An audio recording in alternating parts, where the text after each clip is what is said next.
The movie opens with a father and daughter's climb to Troll Peaks. After climbing, the father, Tobias, reminds his daughter, Nora, of the fairy tale about trolls. He then tells her that the great mountain in front of them is actually made from fossilized trolls. At first, Nora does not believe this because she thinks it is just a silly fairy tale. But when the sun shines upon the great mountain, she sees the trolls' faces on it, surprising her. 20 years later, a group of archaeologists is excavating near the sea in search of dinosaur bones. Nora, now a professor of paleontology, is part of this group. She has been told by her teammate that the university is cutting off their funding due to finding no dinosaurs, but Nora refuses to give up. Luckily, she manages to dig some dinosaur bones at this exact moment, which delights her and her teammates. Meanwhile, in Troll Peak Mountain, a group of miners is creating a tunnel through it as a passageway for their subway project. As such, nearby, some protesters urge them to stop because what they are doing will spoil the beautiful mountains. The miners then use some powerful dynamite to prove to the protesters that they cannot be stopped. After the miners get inside the tunnel to check the result of the explosion, it suddenly rumbles and collapses, killing them instantly. Just then, the Norwegian military senses this strong activity from Troll Peaks Mountain and sends some planes to scout what is happening. Upon seeing a big hole in the mountain, the general immediately alerts the Prime Minister about the situation. Aside from the big hole they have found, the Prime Minister is also informed about the gigantic footprints that are found near it. For this reason, they have no choice but to gather the best scientists that can help them identify the origin of the hole and the footprints. One of these people they recruit is Nora, who is currently celebrating with her team for finding valuable dinosaur bones. Immediately, the military takes her back to the capital via helicopter so that she can be briefed about what happened. There, she meets Andreas, the advisor for the Prime Minister, who quickly takes her inside the dim conference room full of generals, scientists, and other professionals. Since Nora is a professor of paleontology, her expertise is also useful for the meeting. However, some scientists mock her because they think all she knows is dinosaurs. After that, other scientists start to theorize about the holes, but Nora notices that they obviously look like footprints. Again, they mock her because there are no creatures that large that can produce such footprints. Here, an intelligence officer, Sigrid, enters the conference room to show the footage from the earlier mining disaster where they confirm that it is indeed a creature that has caused all of this. Despite the footage, the other scientists still believe it is not a creature. But Nora is feisty as she wants to make a move immediately rather than just discussing if it is true or not.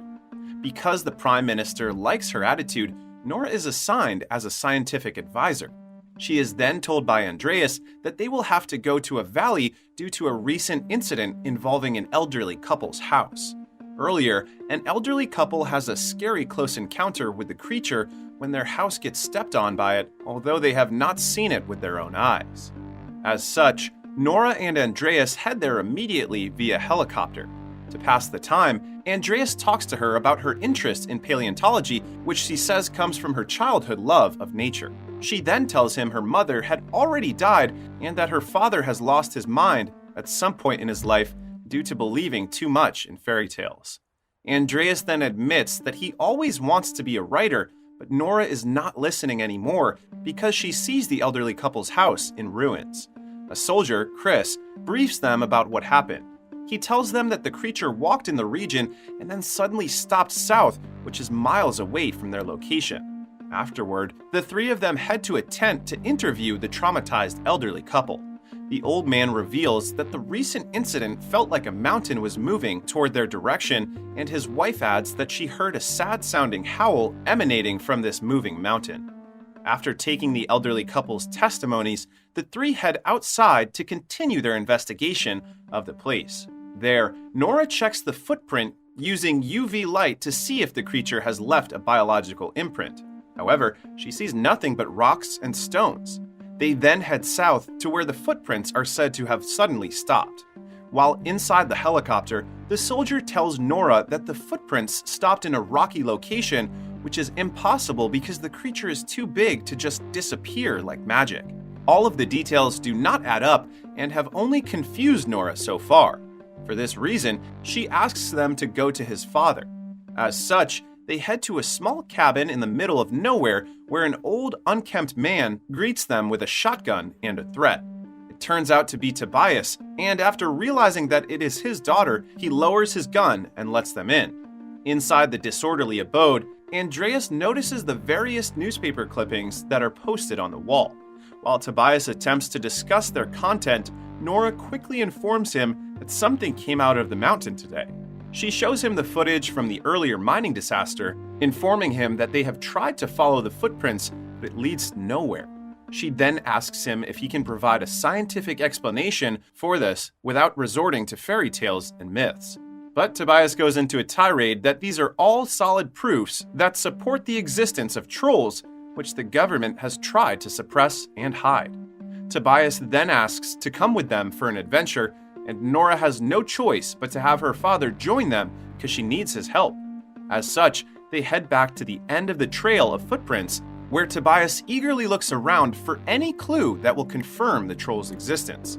Upon checking the area, he then tells his daughter that the landscape has changed based on the map. While they are close to each other, Tobias takes this opportunity to tell Nora that she has lost her childlike curiosity and wonder, prompting Nora to tell him that she has simply grown up. Suddenly, the father and daughter notice an eye popping out from the rocks. As it turns out, the rocky region where they are standing is actually just a resting troll in disguise, therefore proving that trolls do exist. After they speedily escape via helicopter, they immediately send the footage of the troll to the military, alarming the Prime Minister and her cabinet members. For this reason, Nora, Andreas, Kris, and Tobias head to a nearby base to discuss with the Prime Minister what they have seen via video call. Although Nora warns her father not to mention the word troll to describe the creature, Tobias still says it proudly to the Prime Minister's cabinet. He even tells them that their meddling with nature has caused its rampage. Not wanting to believe the old man, the Prime Minister decides to implement military action against the troll. Because of this, Nora reprimands her father for having another tirade about myths and fairy tales. Tobias then tells her that their adventure has just begun, which rekindles Nora's childlike curiosity.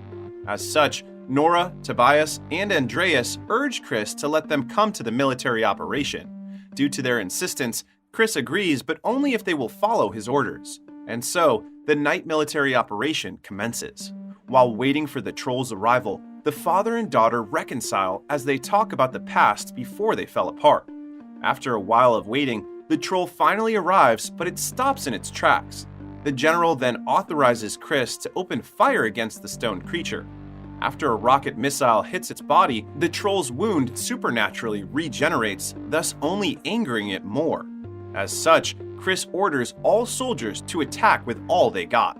But seeing that their collective attack did not affect the troll, the soldiers started retreating. During the mayhem, Kris, Tobias, Nora, and Andreas hide behind an overturned tree stump alongside another soldier who is praying.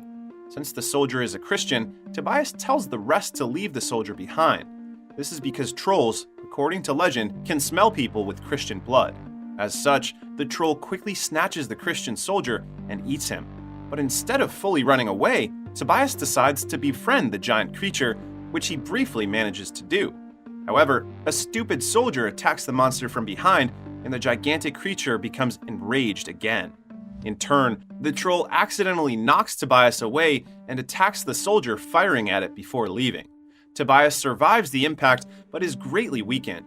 He then cryptically tells his daughter about a king and his palace before finally succumbing to his injuries and dying. As a result, Nora cries her heart out for her father. Even Andreas and Kris are heartbroken by this. Soon after, Nora returns to the military base where she studies all of her father's notes until she falls asleep. The following day, Kris informs Nora that the troll has stopped again in another valley and they will conduct an airstrike against it. This confuses Nora because it seems that the military has not learned their lesson from last night. She tells them that there must be truth to all the fairy tales about trolls. As such, they inform the Prime Minister's cabinet about their plan to use mythology in handling the troll problem, but one of the cabinet members finds this absurd. But Kris, a non-believer, surprisingly vouches for Nora's proposal because he had witnessed firsthand that modern weapons have no effect on the creature. In turn, the general has welcomed this suggestion because they have to explore all possible options. As such, the Prime Minister agrees to go with her plan. However, they receive news that the troll is moving toward an amusement park. Because of this, they quickly execute their plan to subdue the creature. The plan is to confuse the troll by attacking giant church bells on 4 helicopters because trolls hate the sound of church bells. For this reason, they manage to temporarily suppress the troll. However, they have not foreseen that it will eventually fight back. The troll proceeds to swiftly take down 3 helicopters. But despite being irritated, the disgruntled troll still helps innocent humans by stopping a helicopter from falling to people below. The troll then leaves the park instead of continuing its rampage. Due to this very public event, the news about the stone creature spread around the globe like wildfire, which embarrasses the Norwegian government. Since the troll is reported to the capital, the Prime Minister believes that it must be taken down immediately by force. Nora, however, is still firm in her belief that the troll must be handled by other means, but the Prime Minister does not listen to her. Seeing that no one else will listen to her except Kris and Andreas, Nora leaves the building. Without Nora, one of the Prime Minister's cabinet members suggests that they use nuclear weapons against the troll, even if it will destroy the city too. For this reason, Andreas resigns on the spot and quickly catches up to Nora to tell her about the capital's evacuation. Soon after, the Prime Minister herself announces in the news that she is declaring a state of emergency in the capital due to imminent danger. As such, people immediately leave the place. While Andreas and Nora are driving away from the capital, Nora is fixated on the word sinding, which is repeatedly written in her father's book, but she has no idea of the meaning. Andreas then tells her that it must be referring to the last name of the Lord Chamberlain that resides in the palace. Nora then remembers her father's words about a king and a palace. Upon realizing something, she tells Andreas to quickly turn back and head to the palace. They then arrive at the capital's palace, where the guards immediately point their guns at the two. Suddenly, an old gentleman named Sinding shows up and orders his men to stand down. He then tells Nora and Andreas that he has already anticipated a visitor for tonight and that he is surprised that it is Tobias's daughter. Sinding then lets the two inside the palace, where he reveals to Nora that he knew and respected Tobias very well, even though he was a stubborn man. While leading the two to a secret location somewhere in the palace, Sinding tells them that, according to history, this palace was actually built on the palace of the Troll King. In a shocking revelation, Nora and Andreas find out that under the palace stores enormous bones, which belong to the trolls killed by humans a long time ago. It turns out that the troll they encountered earlier is the Troll King himself, who was lured away from the palace during the period when Christianity was being spread. As such, the Troll King is simply heading back to his home, which is what Tobias had tried to tell his daughter before he died. According to Sinding, when Tobias was close to uncovering and exposing the truth, they threw him to a mental hospital to stop him. When Nora observes the bones with her UV light, she notices that the bones are burning. After concluding that the troll's weakness is direct sunlight, she then requests the largest vehicle that Sinding has. After getting the vehicle, she then calls Kris to help them with her plan, and he immediately agrees. Since they have everything they need, they formulate a plan which involves using a skull of one of the Troll King's kin to lure him away from the palace and into the nearby park. Kris, with the help of some of his soldier buddies, will then set up strong UV lights in the park, which will be used to subdue the gigantic creature. Meanwhile, the Troll King slowly but surely walks toward the palace, with soldiers trying their best to subdue him with all their attacks. Because their weapons do not affect the creature at all, the Prime Minister finally agrees with the use of nuclear weapons. And so, they swiftly proceed with their plan. While the military prepares the bomb, Sigrid informs Andreas about the devastating plan of the military. Andreas then tells her to buy them time, and she does it by hacking into the military system. Just in the nick of time, Sigrid manages to successfully hack the system, preventing the military from proceeding with the bombing. With the military out of the way, Nora and Andreas come face to face with the Troll King. At first, the creature passes them by as they drive toward him, but when the skull behind the vehicle is uncovered, the Troll King becomes enraged and chases them instead. While being chased, Nora calls Kris to finish their preparation in under 10 minutes because they are heading there fast. After the call, Kris delivers a rousing speech to his fellow soldiers that they should act fast to save their beloved capital. Meanwhile, Nora and Andreas are driving to a bridge when they drop the skull behind them. For a moment, the Troll King looks at the skull and himself with sadness in his eyes because he is the last of his kind. He then accidentally drops the skull to the ground and shatters it. In turn, the Troll King becomes even more infuriated with Nora and Andreas. For this reason, the behemoth continues his pursuit of the two. As this is happening, the cabinet member finds out that Sigrid is hacking their system, so the military quickly regains control of the bomb. Meanwhile, Nora and Andreas eventually reach the park where Kris and the rest of the soldiers are located. The angry Troll King swipes the car that Nora and Andreas are driving. Fortunately, the two manage to escape the vehicle before it is too late. With everything set, Kris and the soldiers open their UV lights. The bright lights are too much for the Troll King to handle, making him unable to move from his spot due to the stinging heat. Meanwhile, the military is about to bomb the creature when they spot Nora and the others nearby. For this reason, the general orders the pilot to abort the plan due to civilian presence. As the soldiers already celebrate their victory, Nora cannot help but feel pity for the dying creature. As such, she quickly closes the UV lights and tells the Troll King to leave immediately. But despite her best efforts to save the creature, morning light finally arrives, turning the Troll King into a large boulder. In honor of her father, Nora decides to call it Tobias Boulder. The Prime Minister and her staff immediately arrive at the scene to assess the great boulder. There, she admits to Nora that she is impressed by what Nora has achieved. Andreas then tells the Prime Minister that since he has resigned, he will now pursue his dream to be a writer. The movie ends with Andreas pondering if there are more trolls in the wild, making Nora smile as if she is ready for another adventure. During the credits, inside the cavern where the Troll King came, another movement occurs, followed by a great howl. The movie is great because it plays with the idea of the possibility of mythologies and fairy tales turning out to be true, which will eventually clash with our modern and scientific thinking. But I think the key message of the movie is that no matter what we do, nature will always strike back against us in one way or another. As such, we need to learn to understand and live with nature and not just attempt to subdue and destroy it to fulfill our demands.